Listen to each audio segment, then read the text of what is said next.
The next step for installing these hammers, now that they are voiced, cut to length, cove, arc, tapered, I bored, obviously, is to figure out where to put them. So there's a couple ways to do this. One way that I think is it's a perfectly acceptable way, but frankly I think is an inferior way to do it, is to just have the old samples that you have on the ends of each section. In this piano there's 1, 2, 3, 4, 5 different sections, right? 5. You could hang the old hammers on and just kind of give an approximation of where the strike point is on those, and that assumes a couple things. One, it assumes that it was properly hung in the factory, which is not necessarily a given. They probably, I'm guessing they did a good job in the factory, but at the same time, these were mass produced. They probably had, well, these old-timey pictures. Look at that picture, that one in between line 4 and 5. Those are, of course, uprights, but I mean, it's a factory. I doubt that they're taking quite as fine care as hopefully we're taking. So my guess is they probably had a jig that they hung the hammers by. So like every model that they built, they probably just hung the hammers according to that jig and didn't necessarily listen for what the best strike point is. So that's what we're going to do, is we're going to listen for the best strike point as opposed to just go off of the old dimension. Oh, the other thing that I was going to say is that we're also accounting for 100 years of wear. So if you move it slightly one way or the other, on these long strings, it doesn't make a big difference. But in this part of the piano, your speaking length is only that long, and so slightly one way or the other makes a big difference. So we're just going to listen for the best strike point, and then once we determine, just based on ears, that sounds the best, that's where we're going to put the hammers, and we're going to go off of that one, and then hang the rest of them according to that dimension. This is going to be our strike point. Obviously, we need to fit it on there tightly.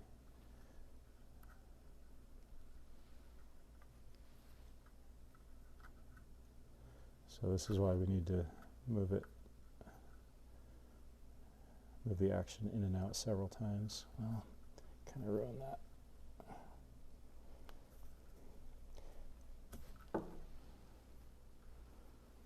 Got a piece of tape in there. Well, maybe it'll work.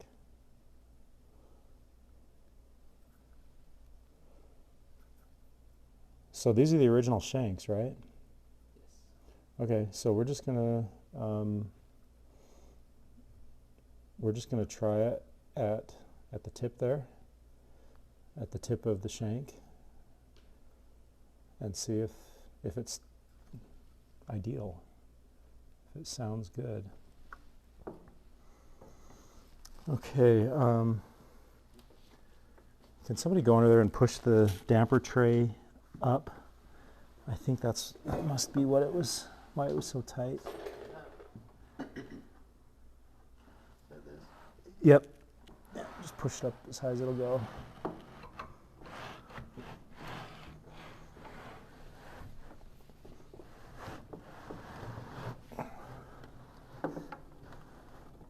Okay, there it is. Yeah, that's much better. Okay, that's not bad.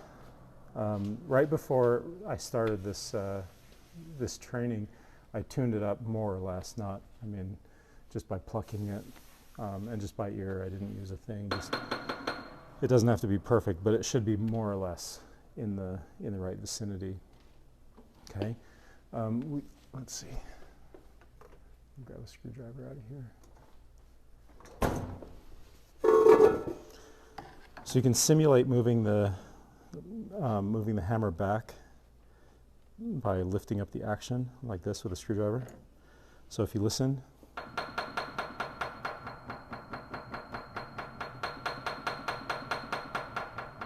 So I think, what do you think? What is that?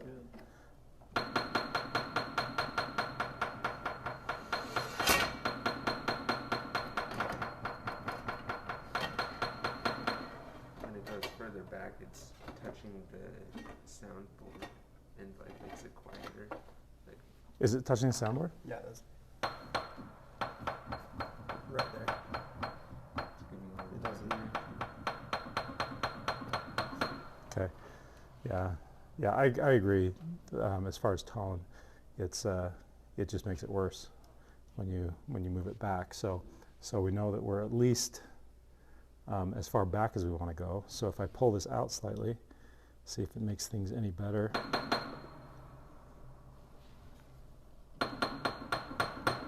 So there's all the way back, the action all the way back.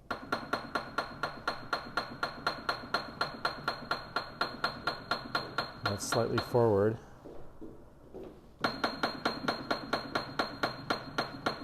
That's almost all the way back. And then here's all the way back. Well, I wonder if we're moving the, yeah, that was definitely too far. I wonder if the tape isn't holding the hammer, because I seem to remember it sounding better than that. Okay, here's forward.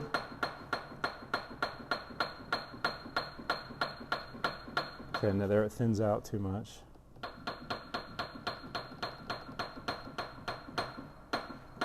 So I think the sweet spot is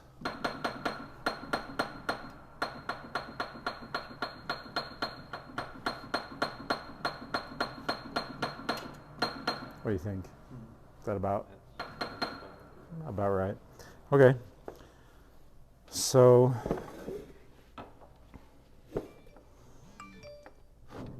make sure that it's all the way down, and that when I pull it out, it's not gonna, yeah, that's exactly where I'm looking.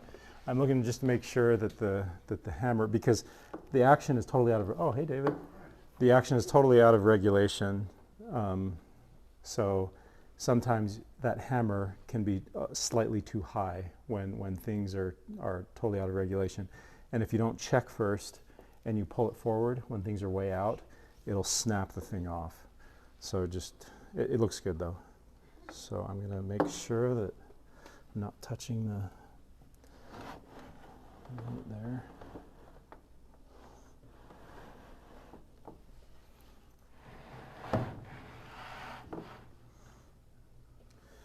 Okay, so what we determined, it looks like it hasn't really moved.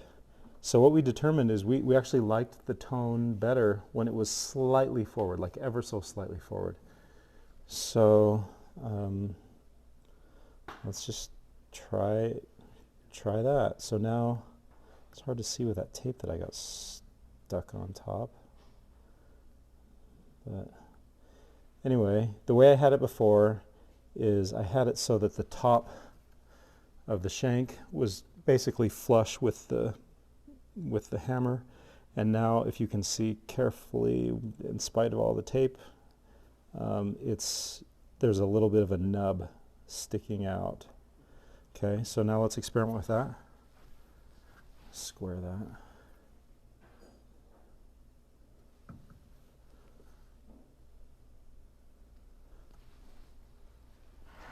Okay.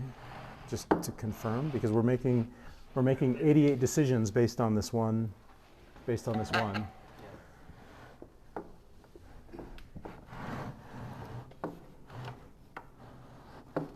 now I have it all the way back on its stop blocks.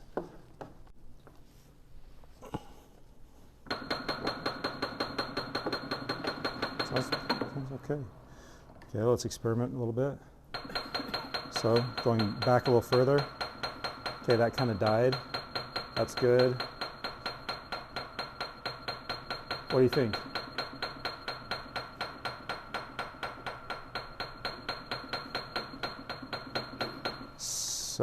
So lifting it up, which simulates going further back on the string, only makes it worse. Do we agree? Okay. Let's try bringing it forward again. Ever so slightly. So I think what I'll do is I'll use this little line here on the key bed as sort of my my line of to judge how far I'm pulling. Since it's so tight, it's hard to be like slight. Okay, so that was slight. Okay, it sounds more like echoey and distant, doesn't it? Okay, then if we lift it.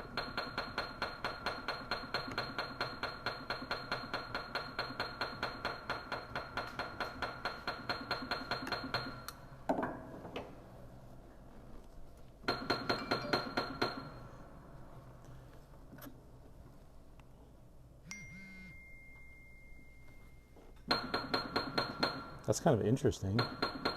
It's like more attack. That's maybe a little bit richer. Do you hear that? It's a different sound. So that's like more power, but it sounds thinner. Yeah. And then this one is less power, but it sounds richer. To my ears. I wonder how it's coming through on the video. I have no idea. But I guess what you can get on the video, right, is just the idea of what we're doing, and ultimately it's just up to the ears of the technician determining what sounds best. So I think I'm going to leave it there. I think I'm pretty happy with that. So AJ, the hammer, we're good. How do you determine where the hammer goes on the other end? Just visually with the hammer shank? Yeah, when it's, I think, let's try it. Why don't we try it and see if we can hear any difference as we pull it in and out. So we go grab note 71.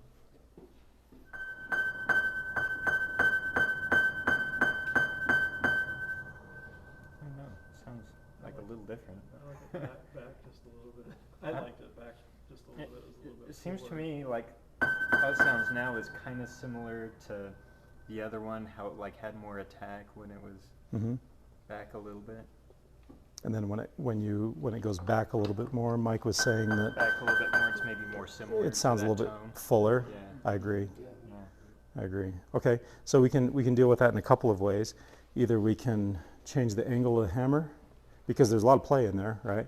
Or we can move the whole thing back, right? Keep the angle the same. No, just where the hammer connects to the shank. Okay. So there's some play this way, or you can move it this way. Okay. And right now we have the little nub sticking out. So maybe if we move it back, keep the angle the same, so that the nub isn't on the end. You also put the tape on the front, so that would force the hammer back, right? No, it would force the hammer head. So you have the tape on the front. It would force back just a little bit. He's It saying was working in my head. okay. He's saying change the location of the tape to change the angle. Okay. Well, I think we're good. I think you get the idea, and you can fiddle with it a little bit more if you want to. But I think you're there, and you're ready to hang.